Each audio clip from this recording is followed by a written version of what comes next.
My name is Bhavana. I've just finished my PhD at Cardiff University and I've started a very short postdoc in the same lab. Today I thought I'd give you a brief overview of the project that I've been working on for 4 years now. And I've been looking at ZEB1, which is a protein, in the development of new brain cells in adult mice. So, in the development of new brain cells in the embryo, what happens is a process called neurogenesis through which brain cells, so when I say brain cells, I'm referring to neurons, which are the main functional cells that transmit electrical signals throughout the body. These cells are formed right before the birth of the baby. The cells that form these neurons, so the mother cells, if you will, these are called neurostem cells.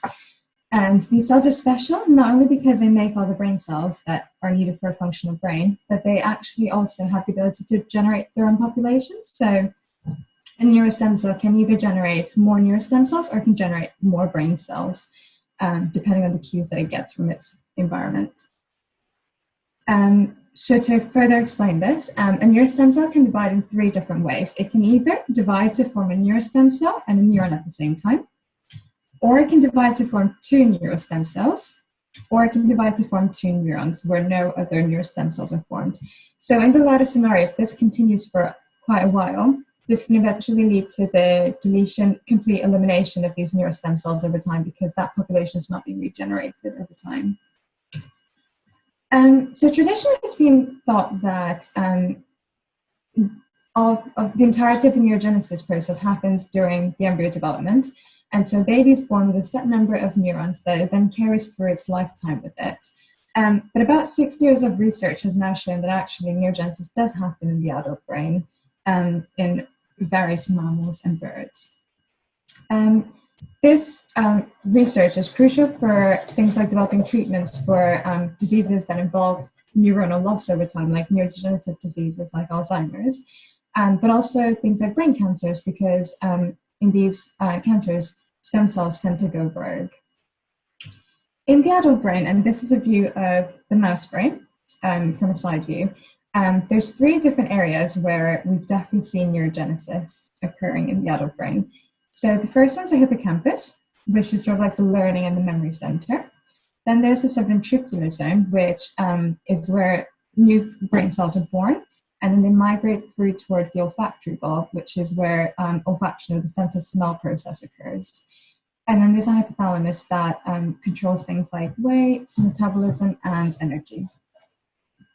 So for the purpose of my project, I decided to look at the hippocampus. Hippocampal neurogenesis occurs in a stepwise process. So you start off with a neurostem cell. This neurostem cell can then self-renew, which is shown through this arrow, so it can produce more neurostem cells. Or what it can do is through lots of intermediate cell types, it can actually then lead to the formation of mature neurons that then become incorporated in the hippocampus and then add to the process of learning and memory that occurs there.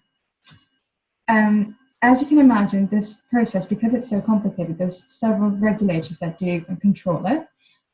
These can be either environmental regulators, and it's been shown that things like exercise and with lab rodents, it's also been shown that providing them with environmental enrichment, such as running wheels, that can more exercise, but tubes, tunnels, just things that encourage exploratory behavior, that can lead to an increase in neurogenesis as well.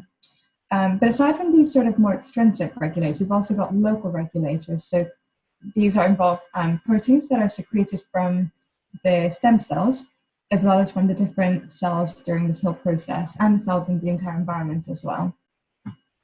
And all of these proteins combined together work to then regulate this entire complicated process.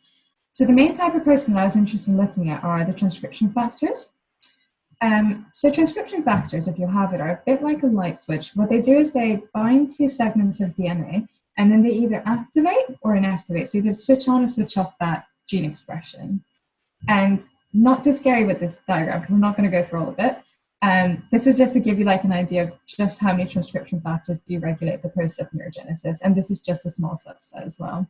But you've got a variety of different transcription factors that do tend to control different steps of this process.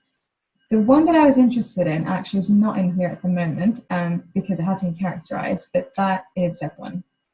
So ZEB1, as I mentioned, is a transcription factor.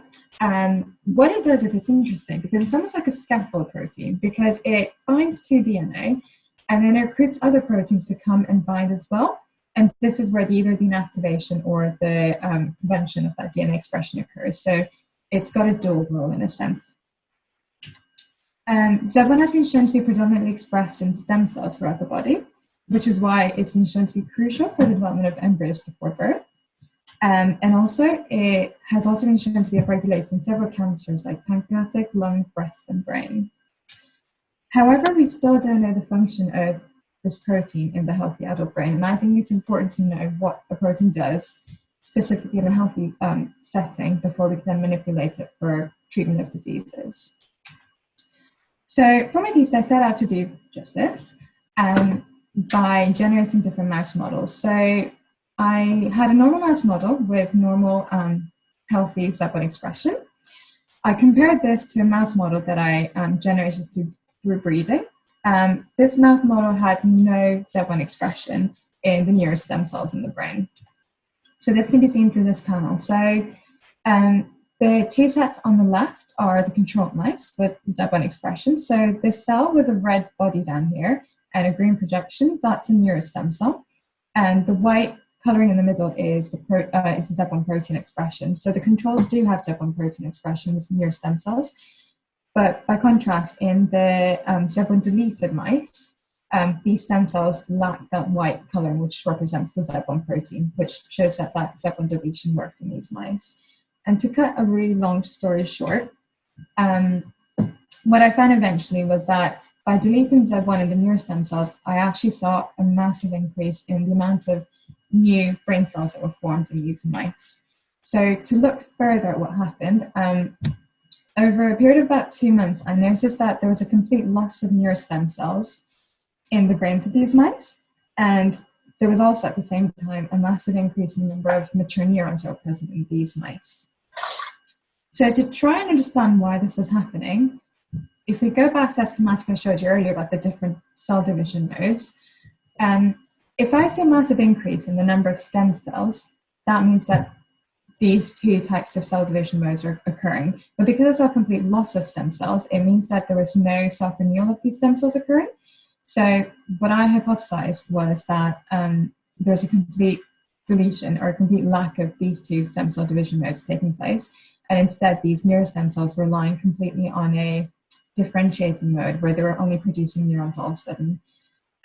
So the two take-home messages from this were that ZEB1 maintains basically a steady rate of neuron production over time, and also that ZEB1 is crucial for the long-term survival and maintenance of these neurostem cells, because without it, we were losing these stem cells over time. In the future, or with what's left of my postdoc, I'd like to try and find the mechanism for why this is happening and why ZEB1 functions this manner in the healthy brain. And that's it. It's been a very short talk, but I hope it's been clear. And I'd just like to thank the entire astrobiology group, especially Dr. Florence Rubin, who's been my supervisor. I'd also like to thank all the people in Exbury, which is the institute I work in this building.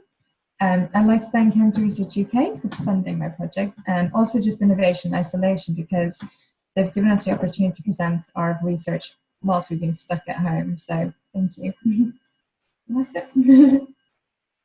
Woohoo! Fantastic talk. That was really, really good. Thank you. So once again, we'll open the room for any questions.